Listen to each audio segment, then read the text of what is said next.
बक्सर जिला से डेवलपमेंट तिवारी उर्फ विकास तिवारी जी। स्वागत बाटे। बच्चा बच्चा जहां पूरा हिंदुस्तान चाहता, हमारा देश के हर हिंदू मुसलमान चाहता। का चाहता? तो खाली करगिल नहीं पूरा पाकिस्तान चाहता, खाली करगिल नहीं पूरा पाकिस्तान चाहता। हमारा देश के हर हिंदू मुसलमान चाहता, सिख ईसाई सब मिली हो जमान चाहता।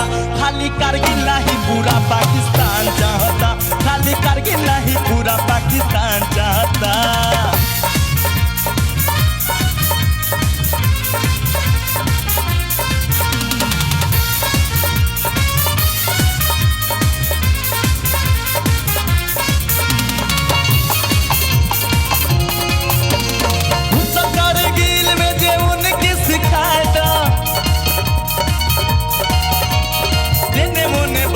लाहौर ले जी छाला कारगिल में जो उनके सिखाए दो, धीरे धीरे चलिया लाहौर ले जी छाला। गावे गावे शहर शहर अब तो उठता ते लहर, गावे गावे शहर शहर अब तो उठता ते लहर। ए भाई काल उठता, अरे गावे गावे शहर शहर अब तो उठता ते लहर। तो गिनी गिनी के शहीदवन के दाम चाहता, गिनी गिनी के शहीदवन के दाम चाहता।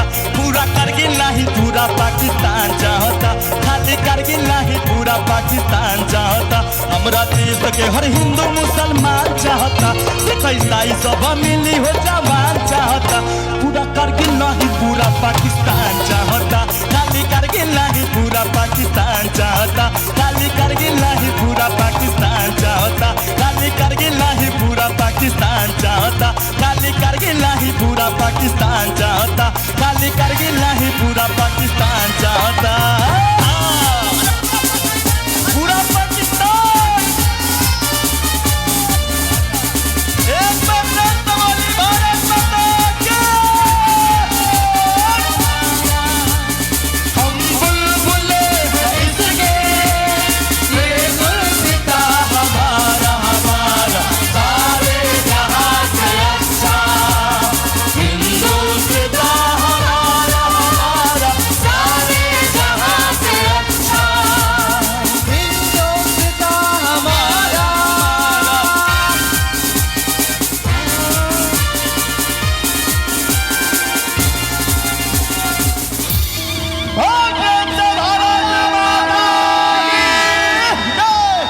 अरे जय हो।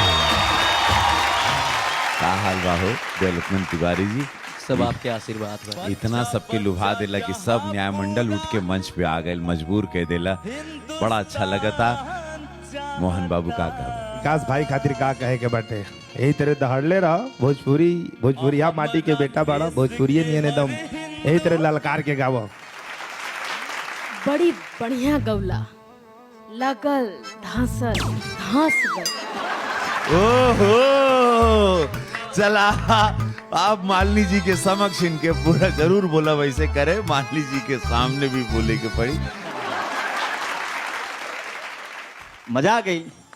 धन्यवाद। जय हिंद। जय हिंद। कल्पना जी, फिलहाल मुझे सुर संग्राम का डेवलपमेंट, नया डेवलपमेंट बहुत अच्छा लग रहा है मुझे। तो नंबर है 18। एक चीज़ मैं हमेशा ये महसूस करती हूँ कि अगर आप परफॉर्मर हैं तो मंच पे जब आप गाते हैं तो गाने के साथ साथ आपके हाव भाव ये भी बहुत मायने रखता है। तो जिस तरह से आपने गाया, सुर लय ताल था, उसके साथ साथ जो एक परफॉर्मर की तरह आपने परफॉर्म किया, ये भी बहुत अच्छा था। इसलिए मैं आपको नंबर देना चाहूँगी 9। गौला है मिजाज में, सगरे से मिजाज हमारी बोलना कूद गई नहीं हजा।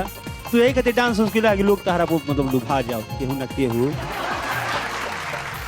9 नंबर। शुभकामनाएं जल्दी लुभाएंगे।